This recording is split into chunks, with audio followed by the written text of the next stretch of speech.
environmental health, a resource-dependent community, and the world's largest chrysotile asbestos mine. When I started my research, I really did wonder what kind of wisdom sits in a town called Asbestos. A conversation with Jessica Van Horsen about the environmental history of the town of Asbestos. I'm Sean Courage, and you're listening to episode 55 of Nature's Past, a podcast of the Network in Canadian History and Environment. In 2012, Canada stopped mining and exporting asbestos.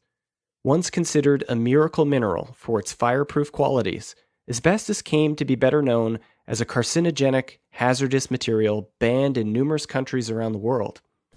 Canada was once a leading producer of asbestos and home to the world's largest chrysotile asbestos mine, located in the town of Asbestos in the province of Quebec. This is the subject of a new book by Professor Jessica Van Horsen. A Town Called Asbestos is a thoroughly researched and thoroughly shocking account of the history of asbestos mining, environmental health, and resistance in this small Quebec resource town. How did the people of the town of Asbestos respond to the growth of asbestos mining, the knowledge of the harmful effects of asbestos, and the consequences for their own bodies? To find out, I spoke with Jessica. Hi, I'm Jessica Van Horsen. I'm a senior lecturer at Leeds Beckett University in the UK. Hi, Jessica. Thanks for joining us and coming to tell us a little bit more about your new book. For listeners out there who haven't read the book yet, when they do, they're going to discover that there are actually two protagonists to the story here. On the one hand, you have a mineral, and on the other, you have a place. So for context for listeners, can you start by telling us about the differences between asbestos with a lowercase a and asbestos with an uppercase A? Sure, and just as a warning to listeners, there's a lot of the word asbestos in the book, but because it involves a place called Asbestos as well as a mineral called asbestos. They are obviously two distinct things. Asbestos, the mineral, is a fireproof mineral that was formed millions and millions of years ago in rock. And when it appears on the landscape, it looks like a woolly rock, and you can break it apart and weave it much like cotton. So its fibers are very cotton-like. And that is the mineral asbestos. Asbestos, the community, was formed in the 19th century around a small open-cast asbestos mine, well, small at the time. The Royal Mail Service is the department that gave the community its name. Very inventive of them, of course. But it's also important to remember that in the town of Asbestos, the majority of the population is French Canadian, and they call the mineral amiante, which is the French word for asbestos. And that can help distinguish the two, especially in the local population. Asbestos is different from amiante. So it's interesting that the town in Quebec actually has an English name. Yes, for sure. And it does speak to waves and waves of colonialism and those sorts of trying to make communities fit into a Anglo-normative idea of Canada. So this, I think, is one of the most interesting places to begin for thinking about this book, because it's a book that doesn't fit into the genre of commodity histories, where we've seen environmental historians publish books on the history of cod or cotton or some other global commodity. But your book is rooted in a place. So it is about this commodity and how it travels around the world, but it's about the history of the town of Asbestos. So can you explain why you took this particular approach to studying both the mineral and the place? Sure, and there are a lot of great environmental histories of commodities, and I love the idea of following them around the world. But I also love the idea of thinking about what is it like to live in a town called Asbestos. And of course, I've read Keith Basso's Wisdom Sits in Places before, and when I started my research, I really did wonder what kind of wisdom sits in a town called Asbestos. And so that was sort of my ground point for my research there, to see how a community that is entirely dependent on one commodity and defined in a lot of ways by this one commodity unfolds its own history, and how it is connected to a global commodity trade but still is very focused on the local. And I thought, you know what, place matters in this story. And so, what can this place tell us about this larger narrative of trade, disease, deception, all of those things? And there's a big story here that implicates the town enormously. So certainly there could have been dozens of other versions of this narrative of the history of asbestos, but the story that you found in asbestos is quite intriguing. I wonder, too, for listeners, it may seem jarring to think of a town called Asbestos, but as the book outlines, there was a time when the mineral itself was associated with safety, whereas today I think most people would think of asbestos as a hazardous material. So can you explain why asbestos was once a mineral that people thought of as something that promoted safety? Sure, and that's a great question because it really does rest on the local population's pride in place, this idea that asbestos was synonymous with safety.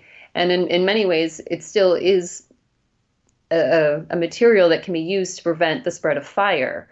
Its chemical makeup means that it can withstand temperatures up to 3,000 degrees Fahrenheit. And so that was actually really remarkable, especially in 20th century North America or Western Europe when electricity was being installed in so many wooden buildings and fires, massive fires, were spreading throughout urban centers. And so asbestos was seen as integral to safety during this time. It was also used to reinforce cement. So if you were having a bridge built, it was important to have asbestos in the cement that was being used in your bridge because it would make it stronger and more durable, and it would reduce taxes because you'd have to repair it less. And so for much of the 20th century, if you had asbestos in your home, in your office, or in your bridges, you were safe. And that's something that the people who mined asbestos and who worked with the mineral really did believe in. This is a part of the book that I had never thought about in environmental history, and I think about the work of Stephen Pine here.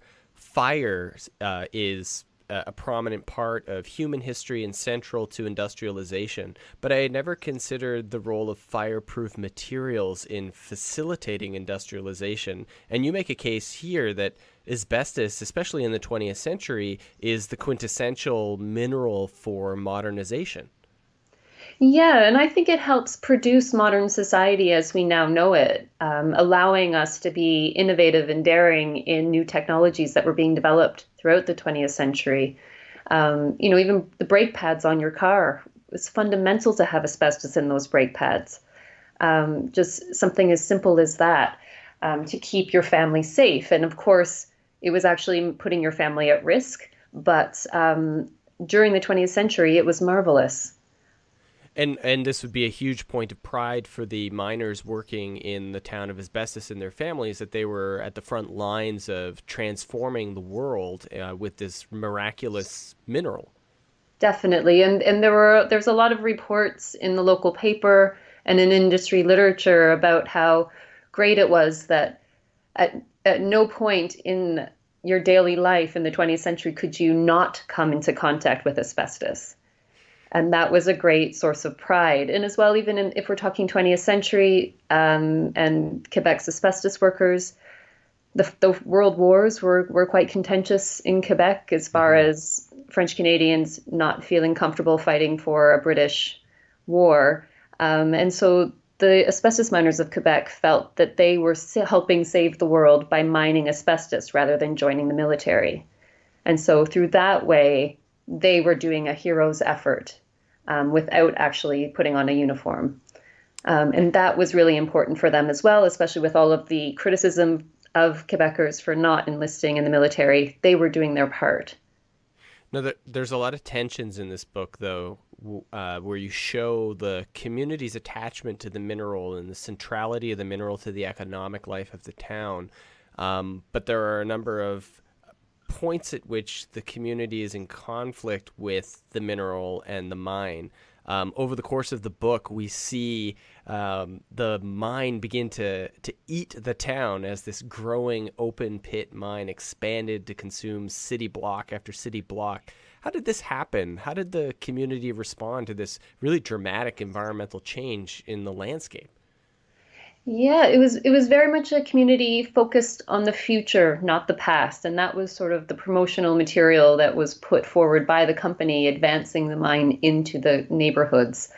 It started off accidentally when the community was founded around the mine. Geologists that were working for the pre-Johns Manville mining companies didn't realize the extent of the deposit Hmm. in asbestos and how it unfolds in a giant tornado shape underneath the community itself in a circular pattern. And so the houses were built on top of the deposit. And once one part of the deposit was mined, they needed to expand that into the community. And so they would put the homes on logs and roll them back, roll them back.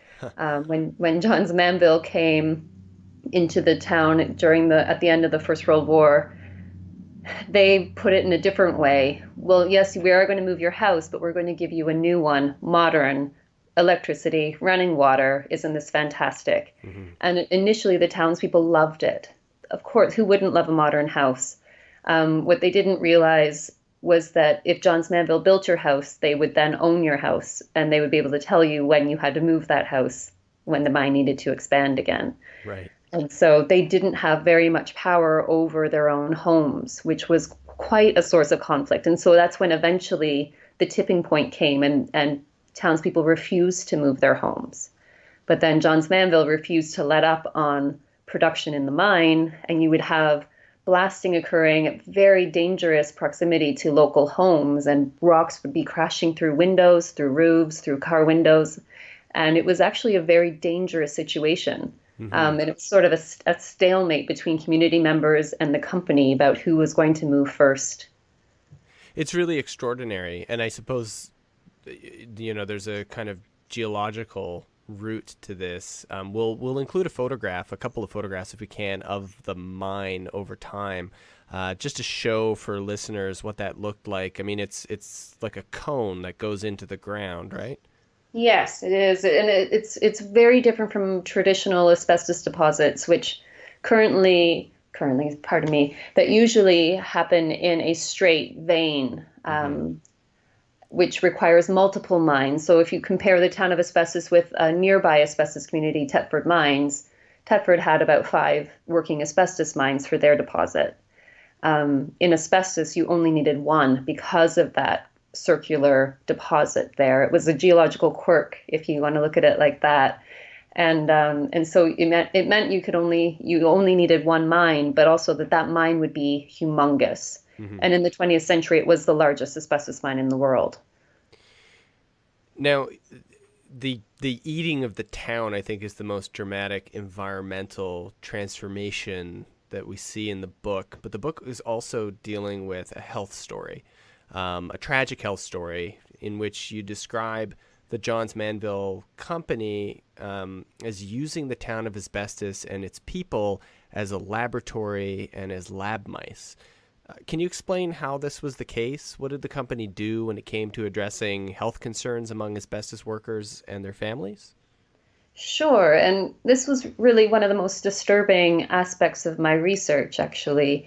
And it really does speak to a time in Canadian history before we had government-run healthcare, and the harm that can come from corporate healthcare, actually. Hmm. When Johns Manville came to asbestos, they built a hospital, and that was fantastic. It was modern X-ray machines, everything. Hmm. However, they paid the salaries of all the doctors who worked there, and the doctors then reported their findings to the company rather than the patients. So there was immediately in the town of Asbestos a problem with the way that health and risk were communicated to the people who were most exposed.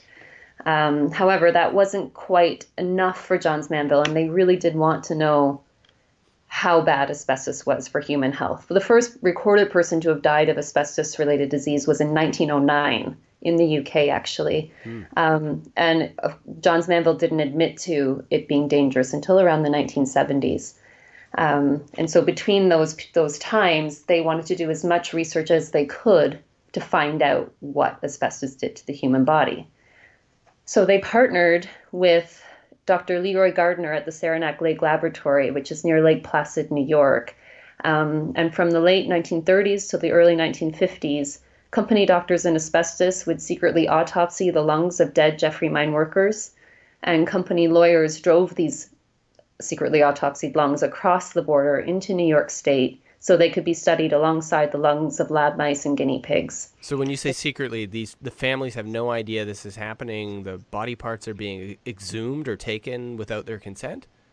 Definitely, and they still don't know. As soon as they were removed from the body, their identities were erased. And so, although we now know that this happened, we don't know who it happened to. And without digging up the buried bodies of these asbestos miners, we never will know. And in fact, Johns Manville doctors in asbestos claim they never did autopsies publicly. So that's why they couldn't tell about the disease rates in their employees, because they didn't do autopsies. And so it was really a shocking policy. So why was the company interested in studying these effects? Why were they engaged in such a detailed and elaborate experiment? I think there was immense value placed on the workers in the town of Asbestos. When the first person died in 1909, they weren't sure where the asbestos had come from, if any other chemicals had been added to the mineral in the processing process that would maybe be more harmful to human health than asbestos itself. But in the town, the workers in the Jeffrey mine, they were exposed to asbestos in its most pure form. And so if they were sick, that meant that asbestos was bad. And as long as they weren't presenting any indication of disease, the company could say, look at these miners, they live and breathe this mineral every day and they're fine. And so they were a real tool that the company used to promote the safetiness of the mineral. And of course, it was all lies. The company had evidence that the workers were very sick. They just chose not to tell anyone, including the workers. There's a couple of instances, too, in the book in which you show reports, pre-edited reports from scientists who conducted these experiments that were later changed. Yeah, that a lot of these agreements that Johns Manville would offer the people of asbestos up to medical researchers. Otherwise, they were protected by the company. You could come into asbestos, you could research these workers' bodies, or we'll give you a supply of fresh lungs to your research laboratory on the condition that we can edit any report that you write on it. And so it was sort of, here's my first draft, this is what I found, and then the company would put its people on it to change some of the findings. So it didn't say there were incidences of disease. And in fact, these researchers had found no disease in the community. And it seems to have been accepted somewhat medical practice at the time. I'm not sure. We all have issues with getting funding, but it seems to be a step too far to act so unethically with your medical practice. And indeed, the Saranac Laboratory found 57 cases of unreported lung cancer in asbestos workers from the town of Asbestos, and they didn't tell anybody. And that section of Gardner's official study was just redacted completely. It's really shocking, the stories that you tell about these experiments, these secret experiments, the covering up or disguising of evidence or withholding of evidence, particularly from workers and their families. I think listeners would be interested to know about your research process, where you found the evidence of these activities at the Saranac Laboratory. What were the sources that you were able to get access to be able to tell this history? Sure, yeah, it was really tough starting out because I had read all of these other studies of the global asbestos industry and was prepared for some really horrific things. And then when I was reading the medical journals that were published in Canada and the United States and Britain, none of this evidence was in them. And so I contacted these other asbestos scholars and I just said, just just a PhD student, just wondering where you got your sources. And and of course, Johns Manville, after it went bankrupt, um, perhaps filed a lot of its corporate correspondence in repositories that were fairly inaccessible to researchers, especially historical researchers. And so these excellent asbestos scholars like Jeffrey Tweedale and David Eagleman, they gave me access to these files through that they had taken copies of, that they had accessed via legal subpoena, that they had taken copies of, and that they had been waiting for someone who was interested in the Canadian asbestos industry to pay attention to. And there I was. For the Saranac Lake Laboratory, it's a really twisted story that during the asbestos experiments in the 40s, there was a South African postdoctoral student at the lab, and he wrote about the stolen lungs. He didn't realize they were stolen in his dissertation. And he flew back to South Africa to defend his dissertation. And Vandiver Brown, the vice president of Johns Manville at the time, also flew to South Africa to intercept submission of the dissertation. He offered Scheppers a job at the Saranac Lake Laboratory, and he said yes. And it was only in the 1990s, before he died, that he published on this. So there's one article on these stolen lungs, and that's it. Mm-hmm. I want to shift gears a little bit here to the not the climax of the book, but a real peak in the book here. You look at the asbestos workers' strike in 1949, an event that's well known in the popular memory of Quebec and in Canadian history, but one that you argue has been misunderstood. What is it that you think the popular recollection of the strike misunderstands about what happened in 1949 in the town of Asbestos? I think that it's been, a strike or any other historical event can be interpreted by a variety of people in a variety of ways. The popular memory of the asbestos strike of 49 was that it began the Quiet Revolution in Quebec, which was a major sociopolitical shift within the province, which pushed back against the strongly conservative and religious leadership that seemed to have kept French Canadians in subservient positions to an Anglophone elite. And that's a really strongly felt understanding of the strike and of Quebec during this era of the Great Darkness.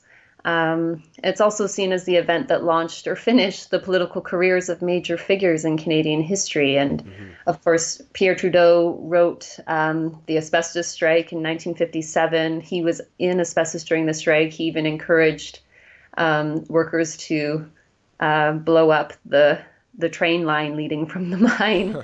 And later became Prime Minister of Canada. Jean Marchand was a union leader. Gerard Pelletier was reporting for The Devoir. And they were both key figures in Trudeau's cabinet. Maurice Duplessis, of course, was Quebec's premier at the time and was traditionally seen as the bad guy in the conflict and in the years that he was in power. But the people of Asbestos really resent this version of the strike. Everything about that version ignores the town of Asbestos. They weren't politically motivated, but they were just really concerned about what asbestos was doing to their bodies. They had just been informed for the first time by someone who could write in an accessible French for them what asbestos could do to the human body. And they were scared. They were concerned about how to feed their families. They were concerned about jobs for their children when they grew older. And so it was an incredibly personal and local crisis. And even with other asbestos workers throughout the province joining in on the conflict, it was in the church in Asbestos that the provincial police broke in and violently arrested striking workers. It was into crowds of local women and children that tear gas canisters were fired. And it was the town of Asbestos not working that basically froze the entire American asbestos industry, and for 5 months, and that's significant. And that is what happened. They weren't taking part in these grand political movements. They were definitely focused on the local and how it was connected to the global.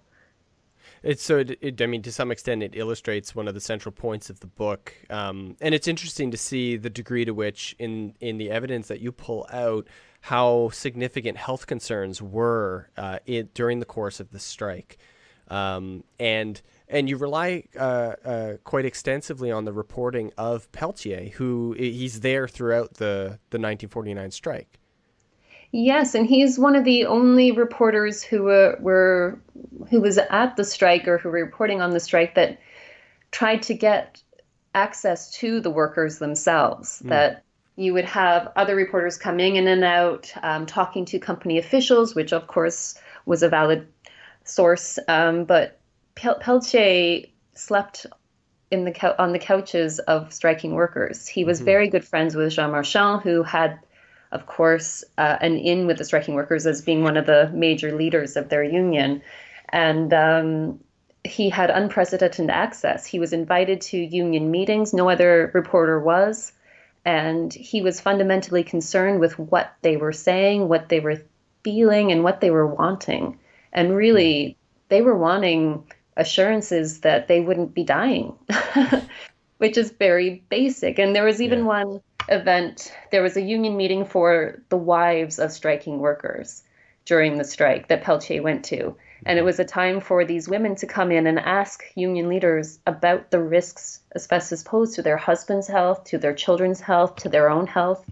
And that is excellent reporting. Mm. And it just to have that sort of access to this population at the time, for me, that tells a story of the town at the time that these national grand narratives forget. So, at the beginning of our discussion today, you talked about some of the risks of private health care that asbestos workers experienced, where they're dependent on Johns Manville as a private corporation to provide their health care, which leads to the suppression of evidence of health risks associated with asbestos.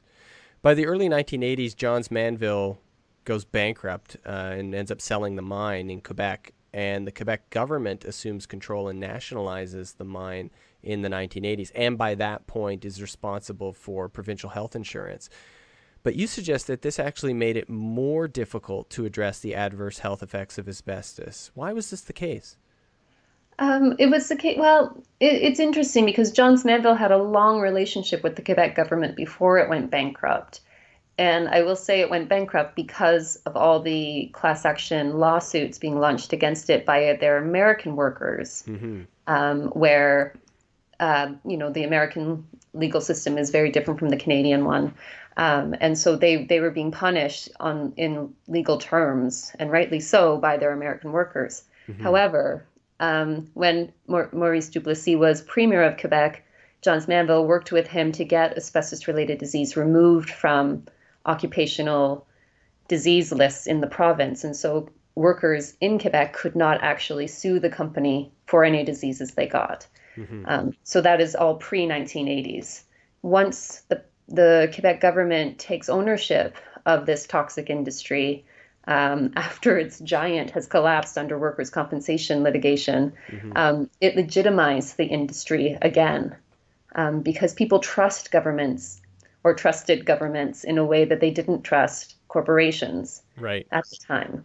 Right. And so by saying we support this industry, this is part of our identity, it's part of our culture, it's part of our economy, Mm-hmm. which it was, they legitimized it and muted the concerns of people that people had over the effects on their health. And of course, it's really interesting because this was the government of René Lévesque, and Mm-hmm. René Lévesque had come to power fighting for workers' rights. He was always very vocal about the rights of workers and safety of the Quebec people. Of course, he was also very much concerned with the Quiet Revolution and what that meant for Quebec and its identity or sovereignty. Mm-hmm. And so the legacy of the 1949 strike, I think, really did convince the Quebec government that this was an industry worth investing in, for some strange reason. And this all contributed, of course, to the government subsidizing the industry until 2012, which is way beyond Mm-hmm. any common sense to support this toxic industry. and they were selling it actively to developing nations and doing what Johns Manville has historically done, peddling bad medical evidence to support their trade. And Hmm. it's really interesting the legitimacy that a government has or the authority that a government has that a corporation doesn't, because we kind of think corporations are evil to begin with. But a democratically elected government, oh, maybe they do have our best welfare at heart. Doesn't seem like it in this situation. Yeah, I mean, there's a troubling irony in that environmental history. Um, the provincial government in the early part of this book is derelict in its responsibility to protect the health interests and the environmental interests of its citizens. But by the 1980s, it assumes the role that Johns Manville previously held as the corporate or the economic interest. And I mean, it seems certainly by 2012, or it took up to 2012 for the province and the federal government to reconcile those two roles: one, to protect the public health, and two, to protect the economic life of this town. Yeah, and I think it's easy for us to forget this because it's not really part of our reality, but asbestos used to be known as white gold. It was worth more than gold in Hmm. international markets in the 20th century. It was incredibly lucrative for governments, for corporations. And so I think the money that asbestos brought in helped convince government officials that it was worth supporting, just because it was that much money.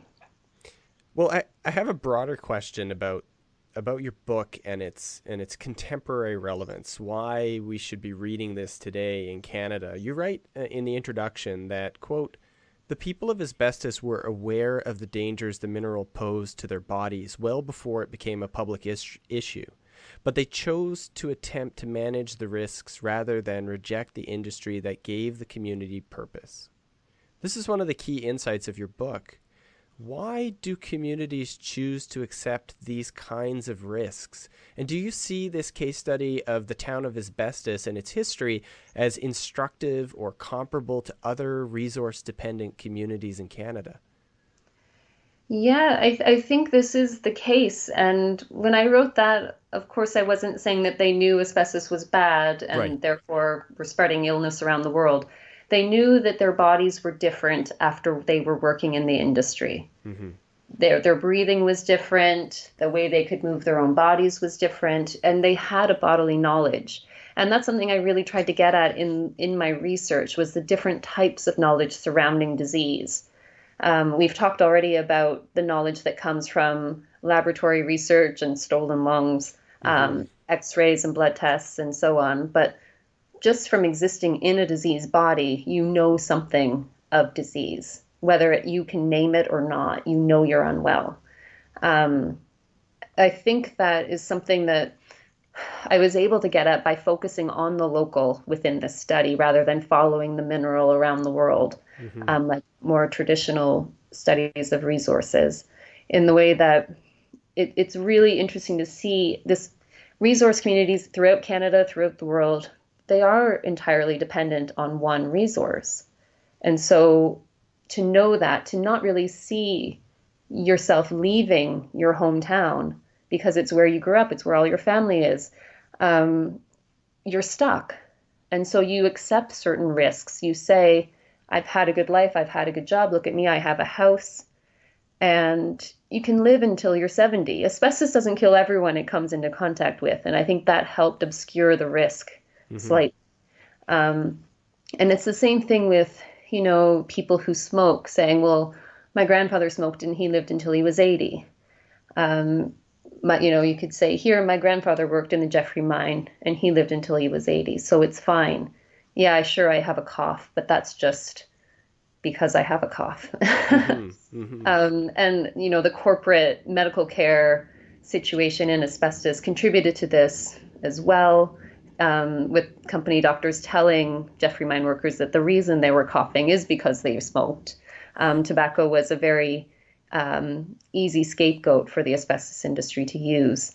And so there was a lot of misunderstanding and blame on the workers themselves for their poor life choices, Mm-hmm. as to why they were sick. And so it really did obscure those sorts of risks. And we can see it throughout resource industries. The coal mines in Western Canada are another example of these sorts of dependencies and identities rooted in a resource. Mm-hmm. And I mean, I agree with you that that local view of the town helps us understand or appreciate the people who live there. So whether we're talking about coal communities in Western Canada or even bitumen mining communities in northern Alberta, today there are local attachments that people have to these places. And I think the thing that really stood out for me in thinking about this book about a mining town is the people who lived there didn't think of their lives as temporary. That they were only in asbestos for the purposes of working for a limited period of time, and then they would eventually leave once the mineral was gone or the jobs were gone. Definitely. And it doesn't follow that traditional mining narrative of boom and bust that people come and they go. There were a couple of busts in the 19th century. Throughout the 20th century, it was pretty boom heavy. And you know, that everyone wanted to work in the asbestos industry. After the 49 strike, Quebec's asbestos workers were the best paid miners in the country. That was significant. And it was really important for their identity. And in fact, the people lobbied the local government to put in a newcomer's tax because too many people were coming to work at the Jeffrey mine. And so you had to pay a premium on your taxes, your local taxes, for the first few years of living in asbestos, for the privilege of living in asbestos. That's changed. Well, I think this book is going to be of great value to those who are interested in the histories of mining, the environment, and health. This book was published by UBC Press. It's called A Town Called Asbestos, Environmental Contamination, Health, and Resilience in a Resource Community. Jessica, thanks so much for telling us more about your work. Well, thank you for having me. Nature's Past is produced with support from the Network in Canadian History and Environment. This episode was made by Jessica Van Horsen and me, Sean Courage. Music for Nature's Past was licensed by Creative Commons. For details on the artists, please take a look at our show notes page at niche-canada.org/naturespast, where you can also download new episodes, subscribe to the podcast through iTunes and other podcast services, and leave us comments. Please let us know what you think about the podcast and leave us some comments and write a short review on our iTunes page. You can also follow us on Twitter at twitter.com/naturespast. You can always find out more about environmental history research in Canada from the Niche website at niche-canada.org, and you can find out more about the topics we discussed on this episode on our show notes page. Thanks for listening, and we'll be back soon with another episode of Nature's Past.